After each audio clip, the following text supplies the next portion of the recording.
If you've ever glued up a tabletop before, you'll know that it can be a very stressful situation if you're not fully prepared. Getting all the boards perfectly aligned can be very challenging even when working with straight jointed boards. In this video, I'm going to show you how to make some fancy spring-loaded cambered cauls, which you can make out of some scrap hardwood and these cheap ball bungee cords you can pick up for only a couple dollars at your local home center. These cauls make panel glue-ups go much smoother and helps minimize the amount of sanding that's needed to make the panel flat. For this tabletop, I'm using some rustic hickory that I picked up from my local Menards. I wanted to keep the rustic look with knots and all, but since this tabletop's actually going to be used as a desktop, I wanted to fill in all the knots and gaps so that it could still be used as a writing or drawing surface. First, I taped off all the knots with masking tape and prepped them to be filled with epoxy. Instead of dyeing the epoxy, I went with a clear, hoping that it would take on the natural color of each knot.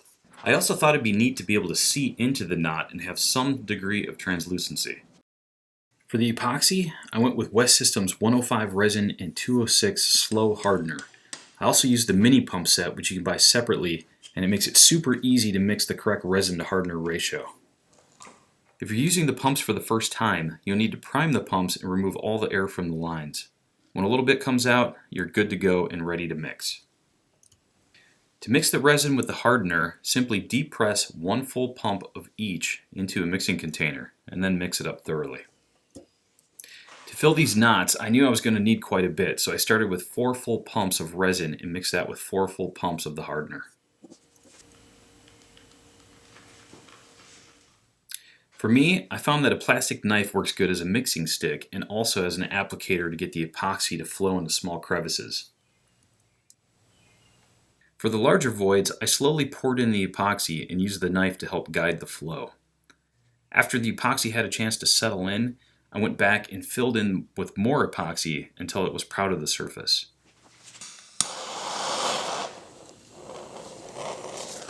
As the epoxy heats up and starts to cure, you'll notice bubbles rising to the surface. I used a propane torch to pop the bubbles, but a heat gun works just as well. After getting all the voids and knots filled, I let it sit for 24 hours to fully cure. The next day I came back to remove the tape, and little Miss Jillian really wanted to help.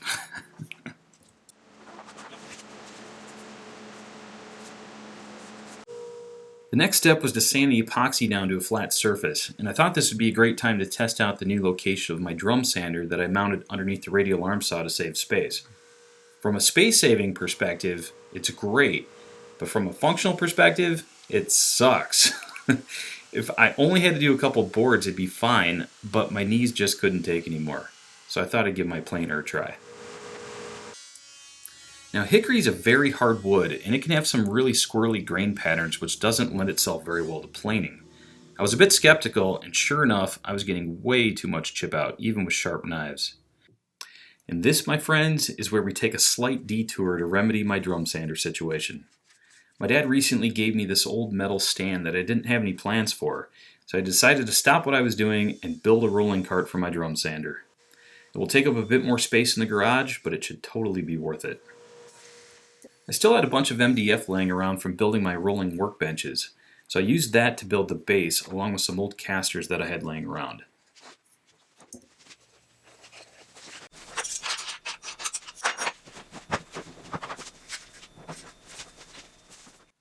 The stand already had these plastic feet with a hole in the middle, so I used those to bolt the stand to the base. I cut out another sheet of MDF and bolted it to the rails in the middle of the stand, and this helped make it more solid and sturdy. Last, I bolted on the tabletop to support the drum sander.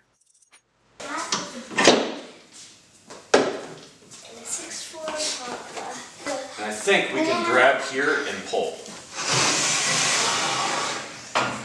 We have to get that up here.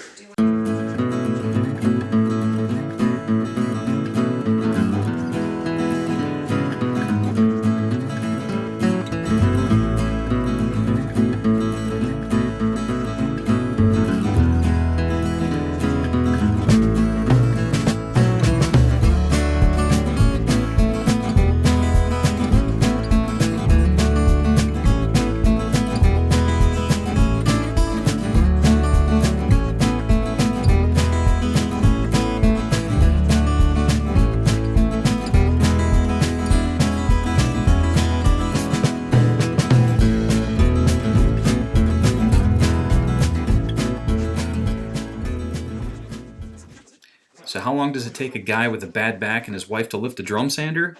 If you guess C, 7 minutes and 58 seconds, you are correct.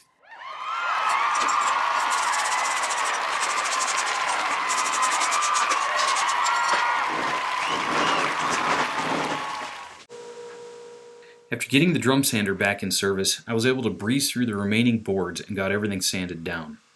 The results with the drum sander were much better than the planer. I used 80 grit sandpaper and then I moved on to 120 grit with my orbital sander. The epoxy fills were looking really good.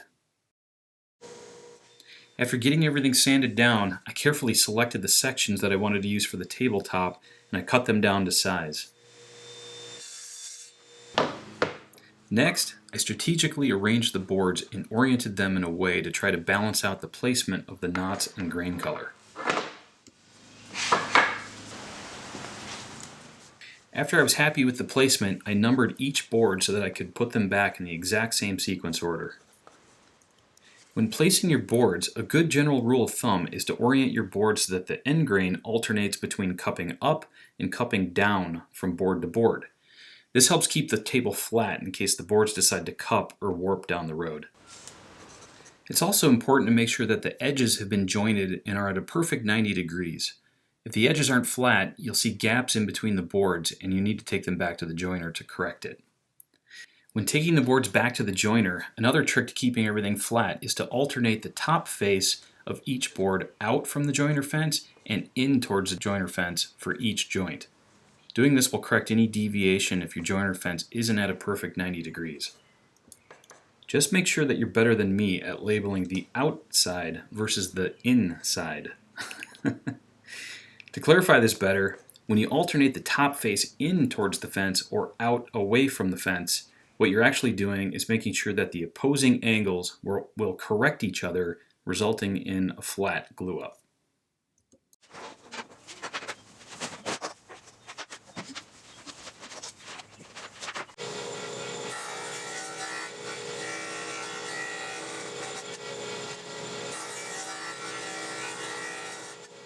After I got all the edges jointed, I double checked the alignment, making sure that all the gaps were gone. Now this step probably isn't necessary, but I also decided to use my biscuit joiner just to help keep things aligned during the glue up. After I had all the boards in place, I made a mark every 6 inches or so for the biscuits. Dad, do you know what we caught also? We caught a baby turtle, and do you know what we caught also? What'd you catch? Look it. Don't put it on the board. Dad, look it. Hold on. Okay, Oh, come here and show the camera. What? Come here and show the camera. No. Go. Come here. Let me see. Let me see. Come on. See the frog? Come here. I want to see it. Okay, then you have to hold it. Come here, real quick. I don't want you. No.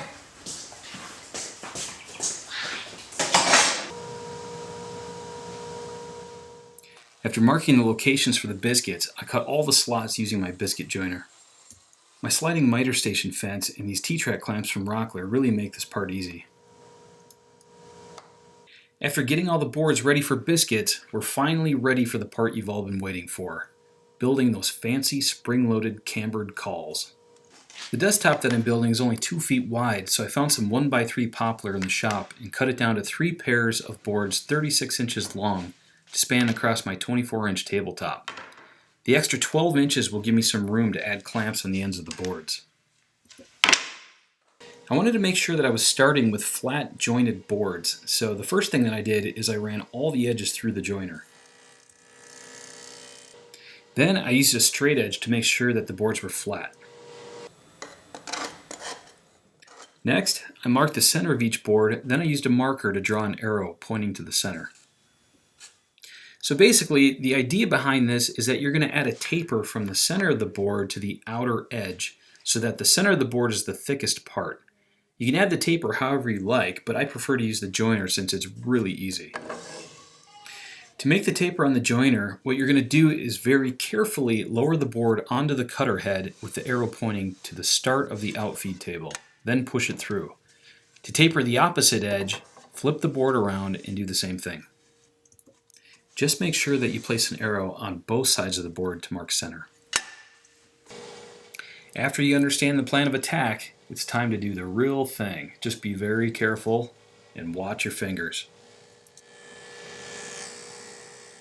Now, depending on how your jointer's set, it might take a few passes before you can get 1/8 of an inch cut off the end.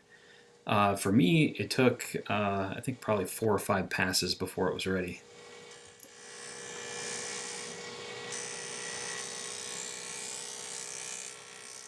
After you're finished, you'll have a couple little bumps in the center that you can easily sand down with the orbital sander. It doesn't take much, so just don't overdo it. When you're finished, you can check it on a flat surface and rock it back and forth to see if it rocks about 1/8 of an inch on each end. If you've made cauls before, you might already be familiar with everything that we've done up to this point.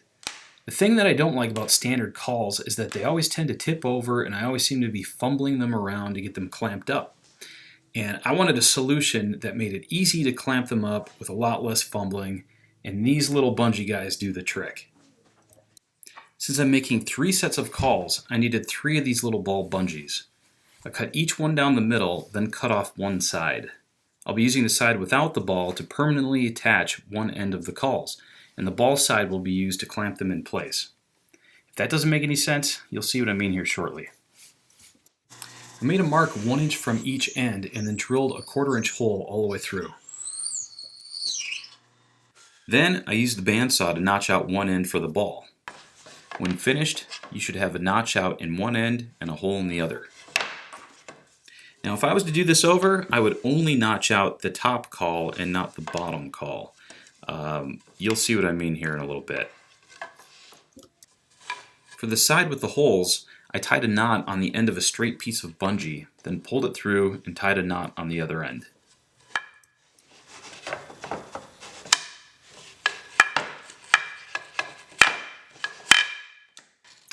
I did the same thing on the ball side, but at this point you could probably see my mistake that I was referring to earlier. Since I have the notch cut out on both the top and the bottom part of the caul, the bungee can easily be pulled out. So if I was to make these again, I would only notch out the top part of the caul so that the bungee is still secured to the bottom piece. I fixed this by drilling a hole in the bottom part of the caul and then inserting a dowel so that the bungee can't fall out unless the dowel is removed. This, I guess, is otherwise known as a cool new feature.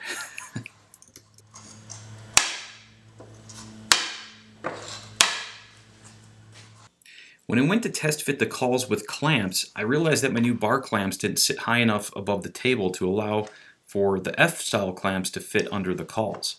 I could have added some boards to elevate everything, but instead I decided to make a dedicated glue-up table specifically for making tabletops using my rolling workbench.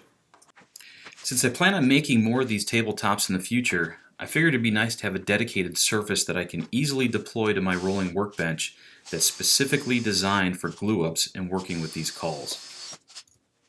I drilled holes to mark the clamping locations for each of the cauls, then I notched out those sections using my circular saw.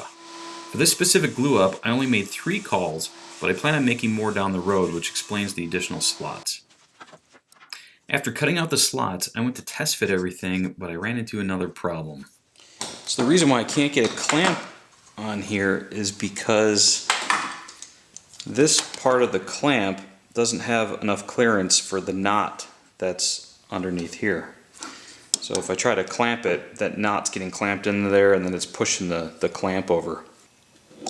So I took it over to the bandsaw and I basically just notched out those corners. So you can see here's the back side.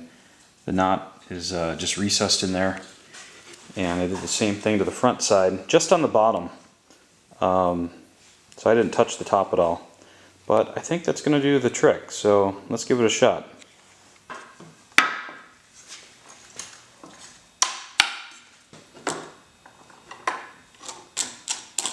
Look at that.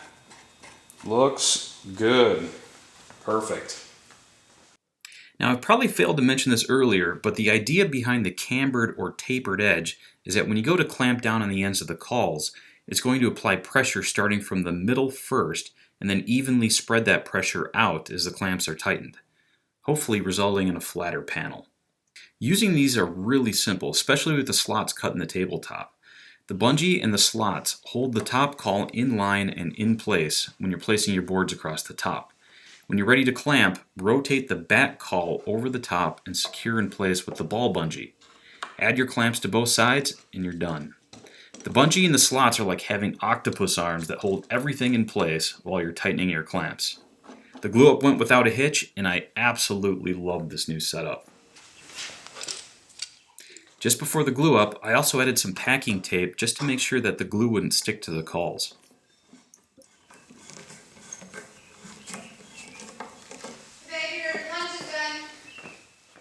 I'd love to stick around and chat with you guys, but my lunch is done, and I love lunch, so we'll chat with you guys later. Oh, and one more thing. If you're curious how this table turned out with the epoxy fills, stay tuned for my video on building the lift bridge furniture standing desk. Take care, guys.